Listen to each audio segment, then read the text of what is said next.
Hash tags بناتے ہیں وہ آواز اٹھاتی تھی، ہم سٹوریز شیئر کرتے ہیں وہ زندہ مثال بن گئی. جس عورت کو ہم نے ذلت کا تحفہ دیا اس نے اسی ذلت کو عزت میں بدل دیا. Yes, I'm talking about the forgotten story of Mukhtara Mai.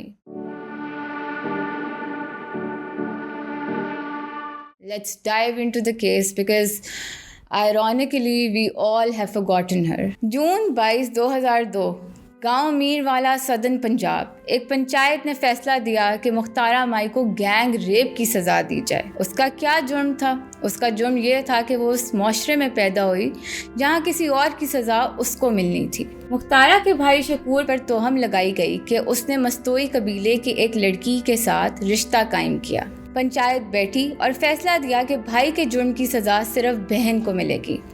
22 جون 2002 کی شام 4 مردوں نے اسے سب کے سامنے بے عزت کیا. پھر جب میں واپس آئی میں اپنے ابو تے ماموں کو سگے انہیں دی دھار دھاڑی میں بھی قرآن دے واسطے دیندی رہی ہاں، اے بھی دیندے رہے، انہوں نے کہیں نہیں سنی. 10 men were to witness the hideous act and guess what? Nobody spoke. مختارہ نے اس رات کو کہا وہ رات اس کے لیے سب سے بھاری تھی. اس رات اس نے موت دیکھی لیکن خاموش رہنا اس سے بھی بڑی موت تھی.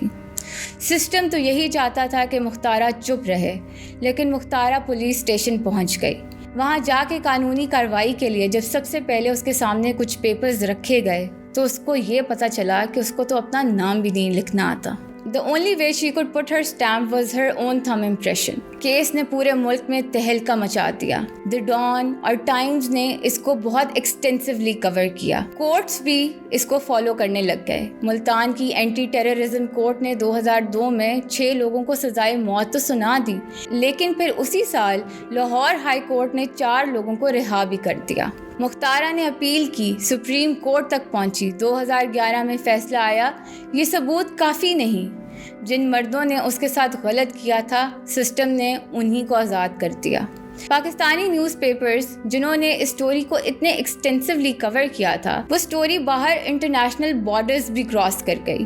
BBC, CNN, The Guardian, The New York Times سب یہی چاہتے تھے کہ پتہ چلے کہ یہ عورت کون ہے. Suddenly the whole world wanted to know who is this woman. President Musharraf جو کہ تب کے پریزیڈنٹ تھے passed very ridiculous comments like یہ ڈرامہ کر رہی ہے فار فارن ایڈ، ریپ کا تماشا کر رہی ہے، اس کو تو پیسے چاہیے. بات تو وہاں بڑھ گئی جب 2005 میں US نے اس کو انوائٹ کیا فار اے ٹاک بٹ مشرف's government tried to stop Mukhtaran from leaving the country which again caused so much revolt and it caught the international attention again. Ironically اس کو چپ کرانا تو چاہتے تھے لیکن اس کو چپ کرانے کے چکروں میں 2 times زیادہ وہ ابھر کے باہر آئی.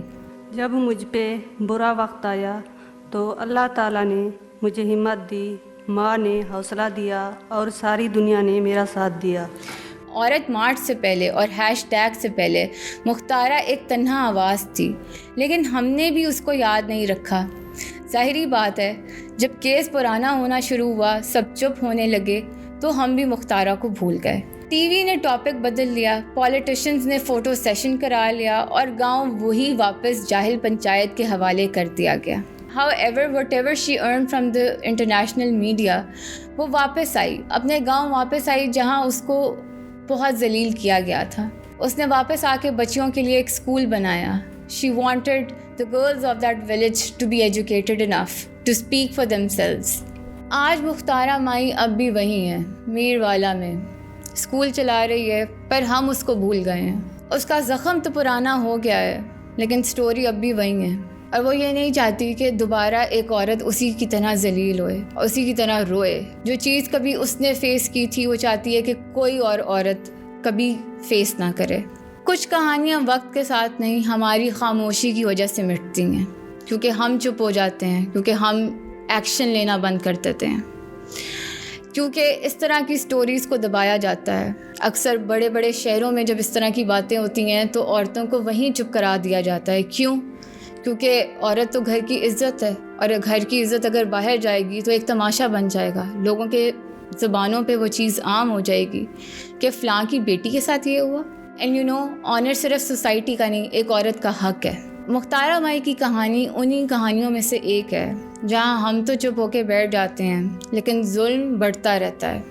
کیوں بڑھتا ہے؟ ہماری خاموشی کی وجہ سے بڑھتا ہے, کسی کے کیے کی وجہ سے بڑھتا ہے.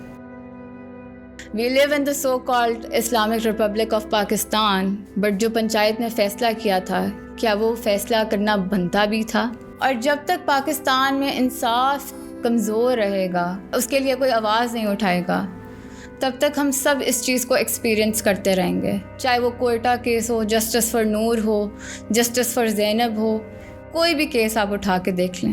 یہ ہماری اپنی بھول کی وجہ سے, کیونکہ ہم ان کیسز پہ خود لڑکیوں کو چپ کرا دیتے ہیں, کیونکہ ہم ایسے کیسز کو آگے آنے ہی نہیں دیتے. یہ تو ایک کہانی تھی مختارہ مائی کی. ایسی بہت ساری کہانیاں ہیں جو پاکستان میں ایگزسٹ کرتی ہیں لیکن میڈیا ان کو کور نہیں کرتا ہے. I hope we learn from our mistakes, اور ہم ان کہانیوں سے کچھ سیکھیں اور ہم صرف چپ نہ بیٹھیں, ہم ان عورتوں کے لیے کچھ کر سکیں. مختارہ مائی اب بھی وہیں ہیں. If you want to support her school, you can always go to her school and support the girls who are studying there. Please do not forget such stories, کیونکہ یہ ان بہادر عورتوں کی کہانی ہے جو ہمیں پھر امپاور کرتی ہیں, انکریج کرتی ہیں.